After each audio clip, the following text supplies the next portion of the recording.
প্রবাসীর হাহাকার দেখুন। 2টি বছর হচ্ছে পাসপোর্ট হাতে পাচ্ছে না।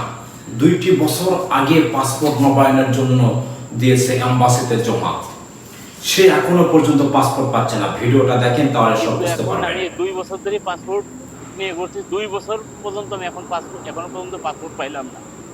আর এত লং প্রসেস। একটা প্রবাসী ভিডিওটা দেখলেন, 2টি বছর আগে পাসপোর্ট জমা দিয়েছে নবায়নের জন্য। 2টি বছর ধরে সেই প্রবাসীরা এখনো পর্যন্ত পাসপোর্টটা হাতে পায় নাই। এই ভিডিওগুলি কি আসিফ নজরুল কাক্কুর নজরে পড়ে না? আসিফ নজরুল কাক্কু কি জন্য মালয়েশিয়াতে আসছিল? সর্বপ্রথম ওনার কাজ করার কথা ছিল বাংলাদেশ এম্বাসিকে ঠিক করা এবং প্রবাসীরা এসে যেন এম্বাসি থেকে সঠিকভাবে সঠিক সময়ে তাদের পাসপোর্টগুলি নবায়ন করতে পারে এবং সঠিক সময়ে যেন তাদের পাসপোর্টটা হাতে পায়। মূল উদ্দেশ্য ছিল এইটাই। কিন্তু সেই আসিফ নজরুল কাক্কু মালয়েশিয়াতে এসে তার করে গেছে বিপরীত। কলিংয়ের লোক দিচ্ছে।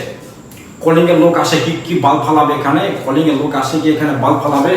আসিফ নজরুল কাক্কু আপনাকে বলতেছি, কলিংয়ের যদি লোক ঢোকে সেই সব লোকদেরকে 1 বছরের খাবার তাদের ব্যাগে বাঁধে দেবে। তা নাহলে কিন্তু ওরা কিন্তু মালয়েশিয়াতে এসে কাজ কাম পাবে না, কিছু পাবে না, খাবে কি?